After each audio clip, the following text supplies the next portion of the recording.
Swine It. It's time for a new era of communication in the swine industry, one that you can get the latest updates while commuting or driving to farms. Here you will have the brightest minds of the global swine industry in your pocket. How much prevention you want to put in place. It's just how much risk is one willing to take. And a lot of factors determine that. If we think about the modes of transportation, then think about each route of entry can be a given risk level depending on the phase of production, geography, and other production system characteristics. Swine It podcast is only possible with the support of forward-looking and innovative sponsors like Elanco's Prevacent, a new PRRS Spective. Visit Prevacent, PRRS.US to learn more. NutriQuest, experts serving producers and delivering breakthrough solutions. Genesis, the first power in genetics. Zinpro, essential trace minerals, exceptional performance. Every Pig, a simple yet powerful pig health and production management tool. Gestall, always one step ahead in swine feeding. Welcome to Swine It podcast. My name is 𝐷𝘢𝘍𝑒𝐿𝑎 Gonçalves, your host for today's episode. This episode's sponsor highlight is about Gestall. Celebrating its 25th anniversary, Gestall manufactures the original wireless standalone swine feeding system, designed by pork producers for pork producers. They are simple, reliable, and provide peace of mind 24 hours a day, 7 days a week, 365 days a year. Gestall is not just manufactured by an equipment company, but by a family pork production business with a slat-level understanding. Gestall, always one step ahead in swine feeding. Hello everyone. Today we have Dr. Jessica Risser, and the title of today's episode is PRRS, from mystery disease to not so mysterious anymore. How are you today, Dr. Risser? I'm doing well, thank you. Thank you for being here with us today. And first question is, if you can share with us a little bit about your background in your career so far and how you got involved in pig production. Sure. So my road to the swine industry is an untraditional one. I didn't grow up with a lot of pigs, but I think there's more and more of us getting into the industry these days that don't have the pig background. Right. I grew up in West Virginia. It's a state known for coal mining and not really agriculture. Mm-hmm. But my parents had average size cow-calf farm. So I did grow up with livestock animals around me and really developed that passion for safeguarding the food through livestock production. I had a strong interest in the science behind animal health too. So after attaining my bachelor's of science degree from West Virginia University, I went on to attend North Carolina State University School of Veterinary Medicine. Mm-hmm. And it was really in North Carolina that my advisor, Dr. 𝐷𝐿𝐴 and a fellow swine clinician, Dr. Butch Baker, introduced me to the swine production. Working with the systems in Eastern North Carolina, through them, I created a pretty good network within the swine industry, and it didn't take me too many summers to commit my career to the swine industry. Very fortunate with my first career opportunity. It was close to home in Pennsylvania with Country View Family Farms. Mm-hmm. They're an entity of the Clemens Food Group. There are 65,000 sows in Pennsylvania, New York, Ohio, and Indiana. And then there's 20 other independent producers that supply hogs to the 2 harvest facilities in Pennsylvania and Michigan. So over the 10 years at Clemens, I oversaw all the animal health from birth to market, the animal welfare programs, including the implementation of third-party animal welfare audits on farm and the animal handling program within the plants to comply with federal and customer requirements. A few months ago, I took the new career opportunity with 𝐷𝐿𝐴 Animal Health as the senior technical consultant within the swine business unit. And I'm excited to be helping various swine producers and veterinarians in the Eastern Corn Belt region find solutions to their animal health needs and work with a diverse team at 𝐷𝐿𝐴. Very nice. Yeah, very active career so far, and lots of production experience. We like to see that. So let's jump right into it then. Dr. Risser, can you define PRRS? I'm sure most everyone is familiar, even though there's some folks in our audience that are lucky enough to not have that in their country. But if you can share the definition of PRRS and walk us through the brief history of it.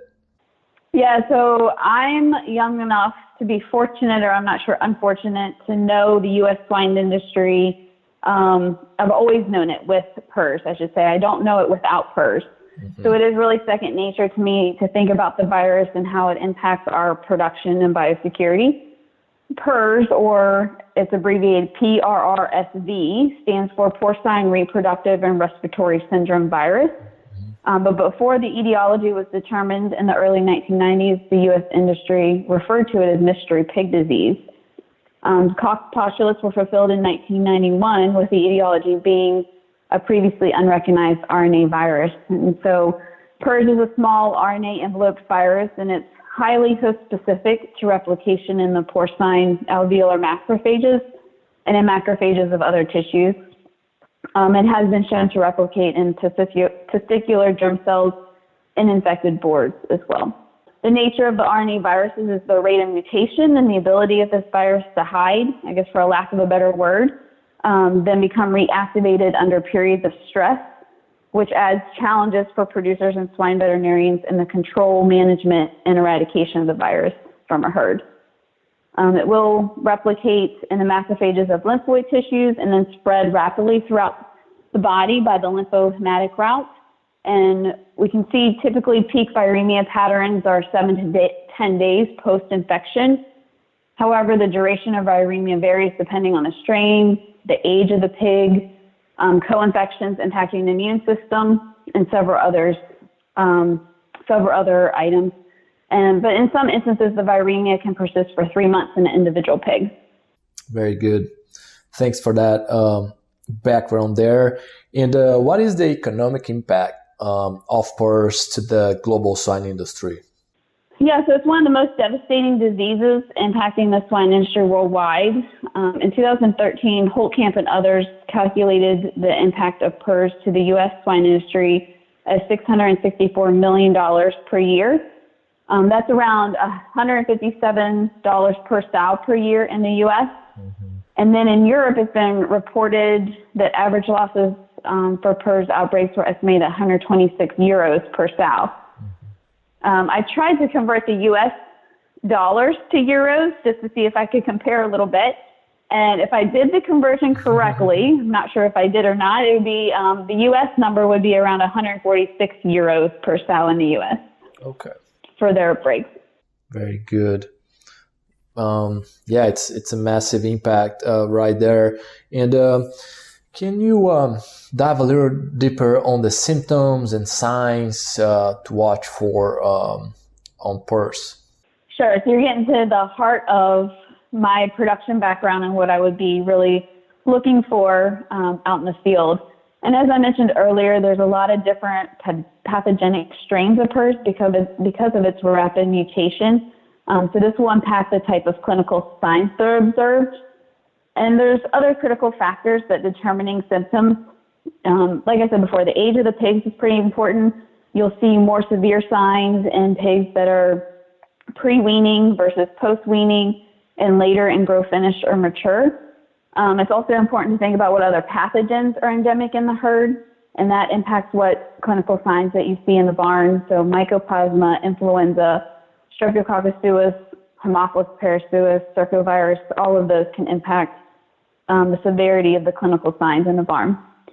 Previous exposure is also important. Are you working with a herd that's seen PRRS before, homogeneous or heterogeneous strains, or is it a completely naive herd?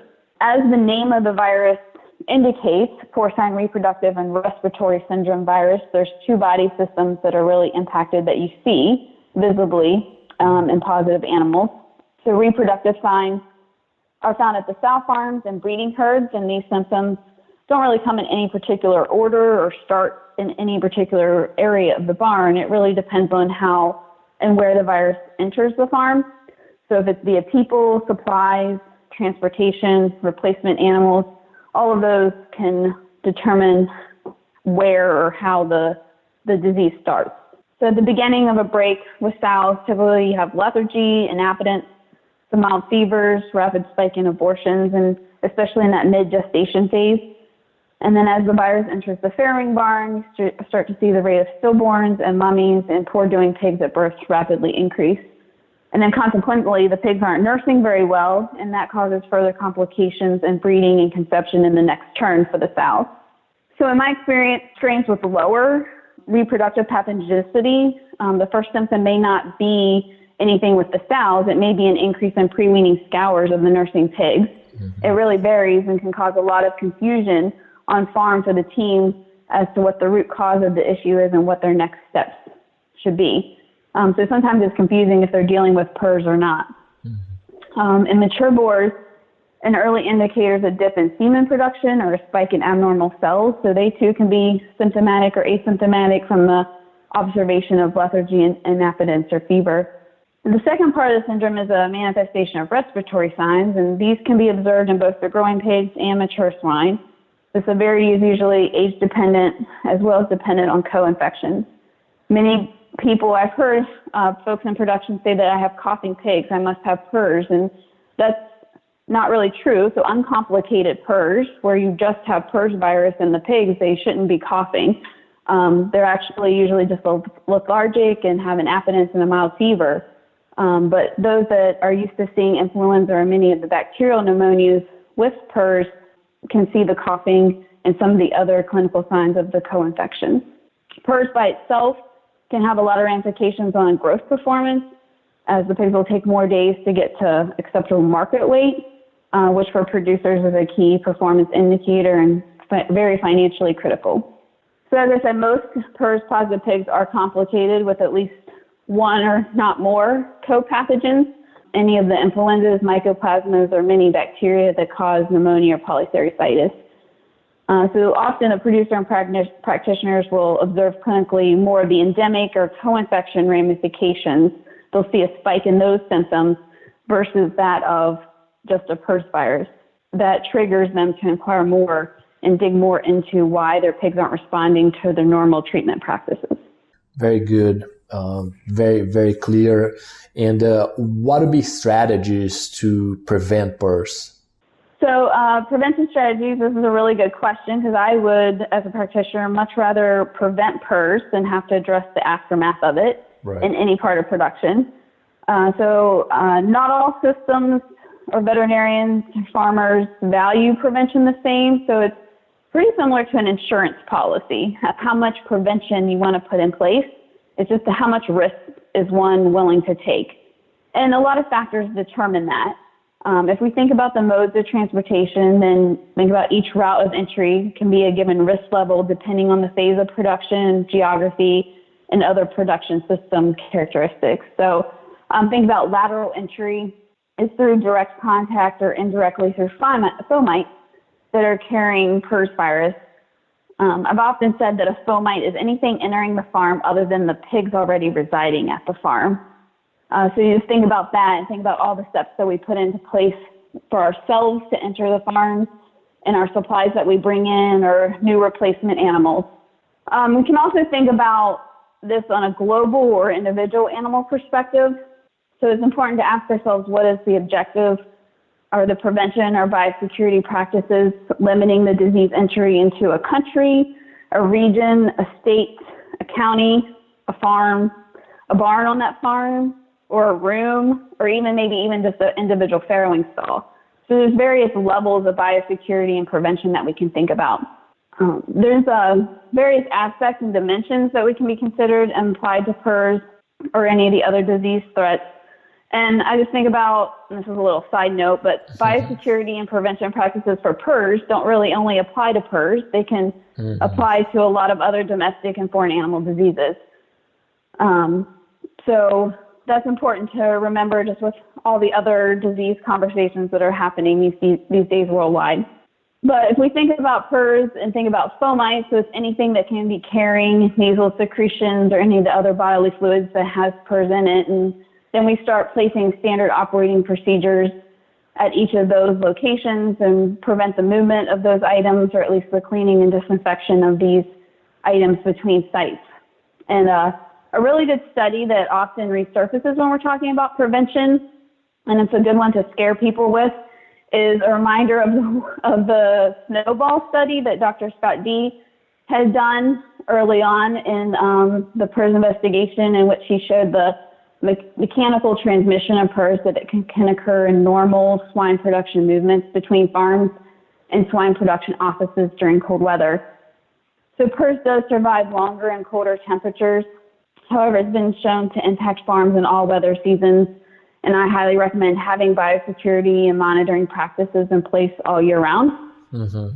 So we're pretty fortunate, though, that PRRS virus is quickly inactivated through lipid solvents, heat, drying, and at a pH level below 5 or above 7. So first we can consider transportation equipment. At minimum, transportation equipment needs to be cleaned and disinfected and allowed to dry in between loads at all stages of production. And the drying time can take the most time, the drying step, but especially in the middle of winter in Midwest United States, it's really tough to get transportation equipment dry. So many in the U.S. swine industry have turned to trailer bakers, so to use the temperature in their favor to prevent the PRRS transmission.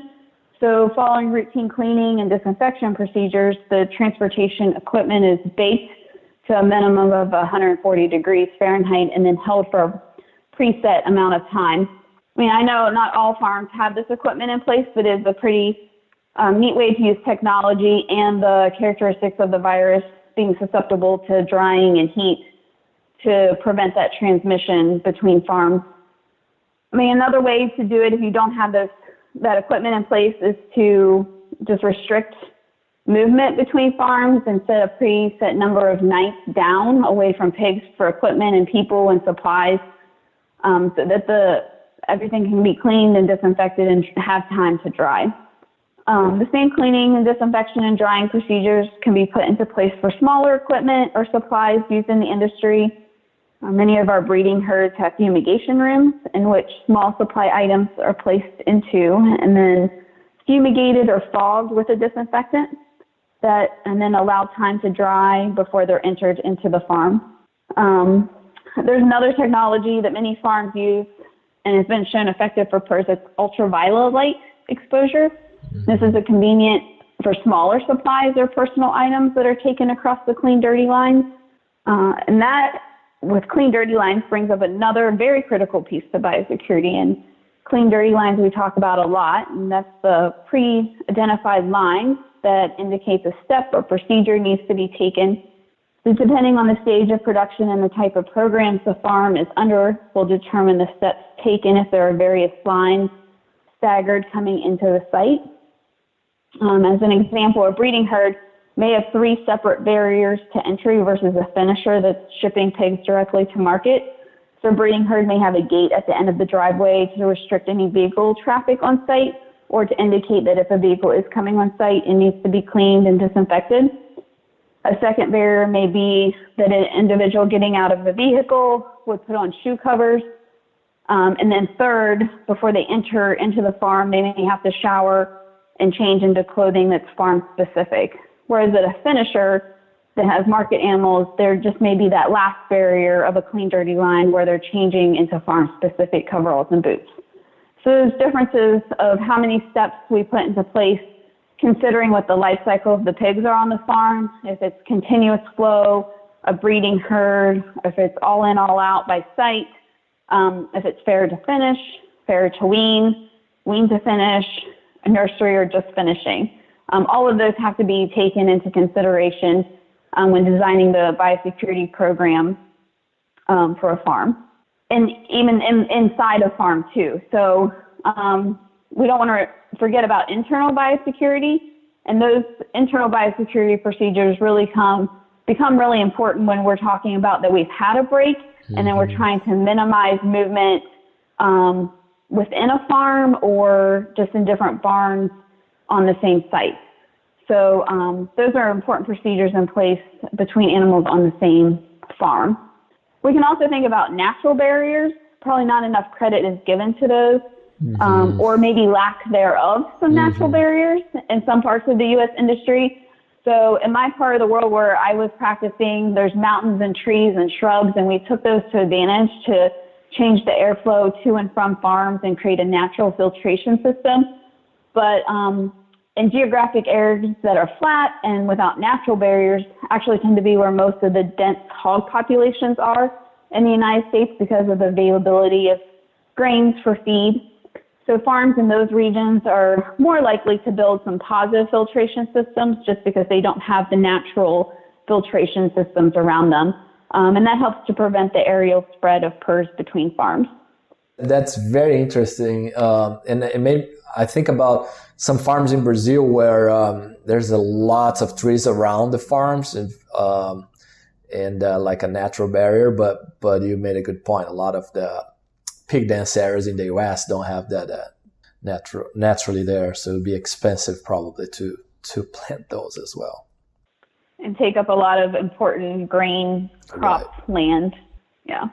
So just a couple other things on prevention of biosecurity that I like to emphasize when I'm talking about this is people travel, and we're traveling more and more across the country and internationally, but it's also surprising to hear about how pigs travel.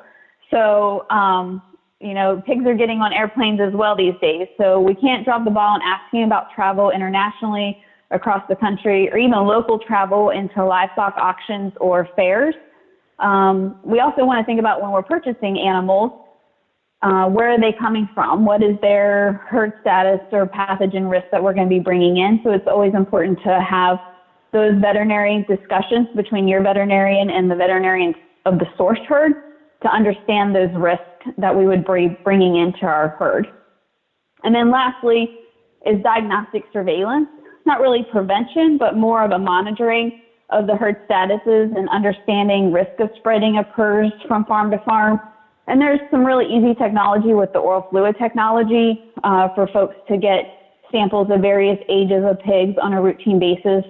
And we can test those through the polymerase chain reaction, which is the PCR, or for antibody responses through ELISA tests. Very nice. It's amazing the amount of knowledge that there is and protocols that can be put in place. And like you said, the most interesting part is that everything that you implement to PRRS, it's going to help with a lot of other diseases. So that's very cool. And once you got that in place, it turns out to be a pretty cost-effective way of preventing PRRS. So that's nice. How about controlling once it's already infected? What would be some thoughts on that? Yeah, so unfortunately, a farm can have all those prevention procedures in place and still break with PRRS. So that's when we start thinking about control and stabilization. And maybe if a farm is lucky to have a successful history of keeping PRRS out, they can consider an elimination program. So research into control methods have been emphasized a lot more in breeding herds than grow finish, just because of the continuous flow and age of the animals at the breeding herd farms versus a all-in, all-out finishing barn. But the first step, though, is to consider the site's history, how the virus entered the farm, and can those risks be removed for the long term. And that applies to both the breeding herds and the grow finish herds. So knowing the area helps to predict what types of programs will be effective for the future. So for breeding herds, we often talk about a breeding herd closure, and this is a sequence of events that includes a load, close, expose, and stabilize the farm. So prior to a closure, a breeding herd will receive additional gilts, and this is the load phase. And it's important that the farm has gilts to maintain breeds through the closure. And then the farm is closed. So once they're loaded, they have the additional gilts that they need, then the farm is closed to no more new entries of animals. If the farm is a fair to feeder or finish, it's really important for producers to consider moving pigs off site for that grow finish phase.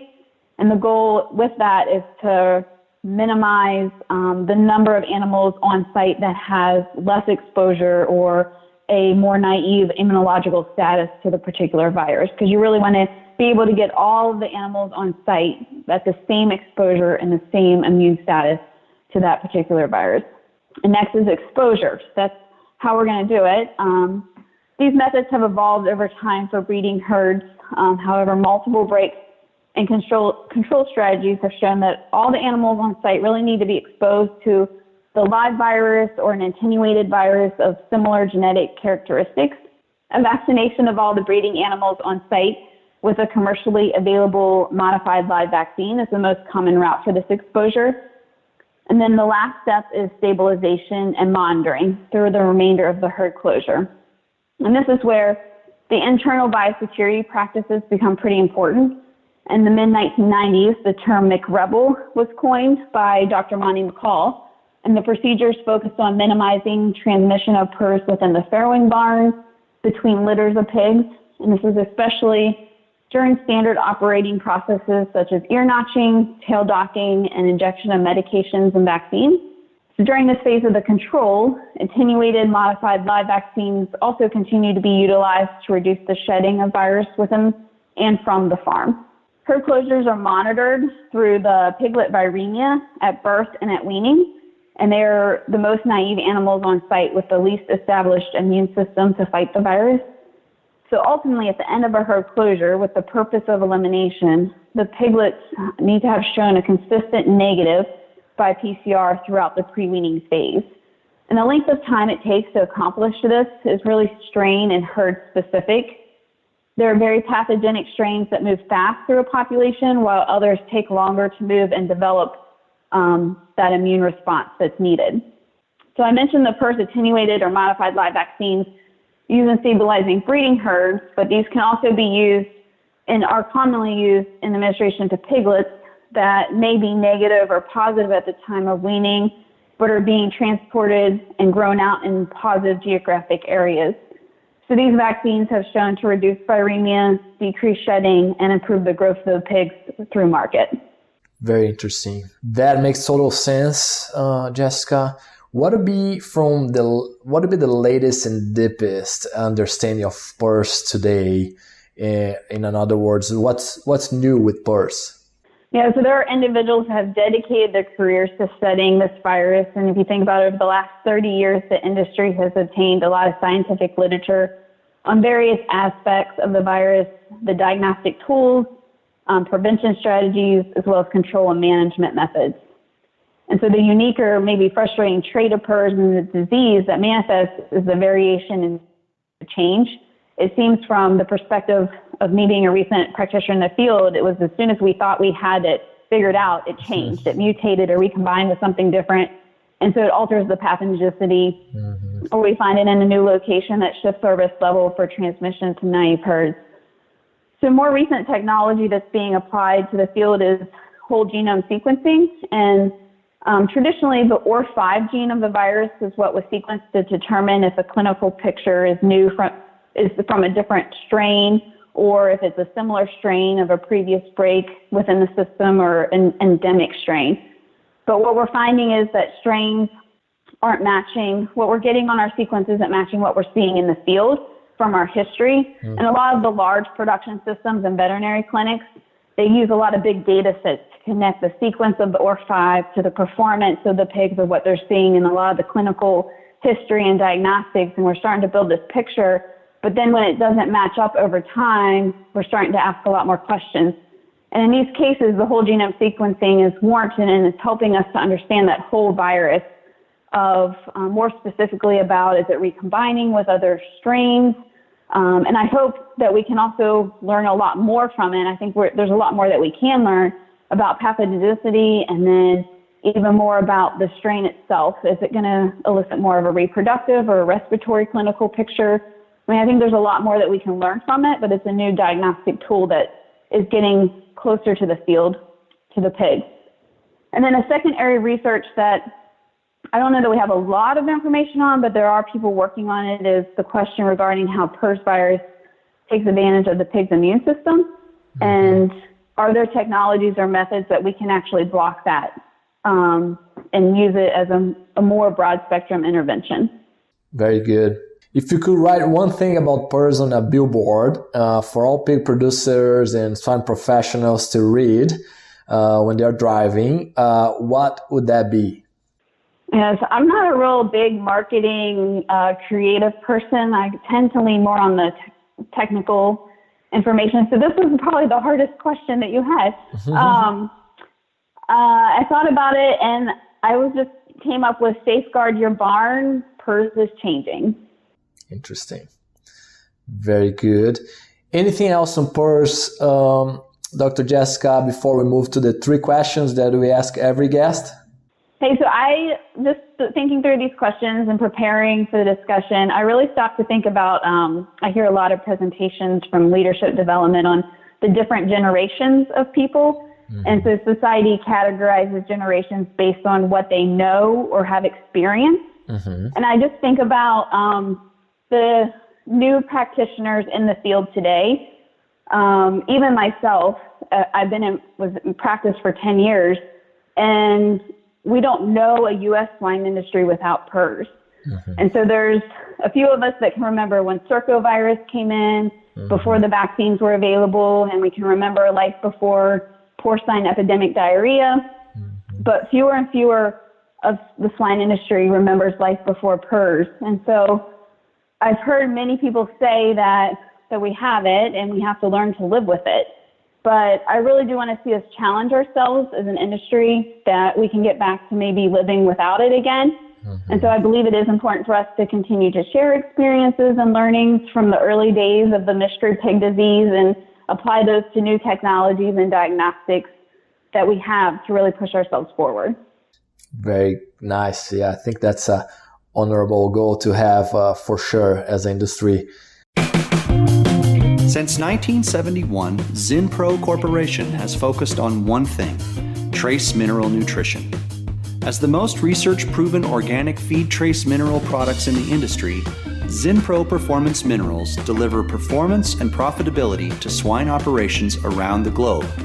To know more, go to zinpro.com. It is time to our famous 3.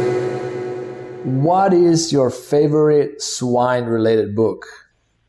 So I'm pretty traditional. The Diseases of Swine book is my favorite. I would bet money that was your favorite book. For sure. What's your favorite book in general outside of pig production? So traditionally, my book would be Pride and Prejudice. Enjoy watching the movies as well.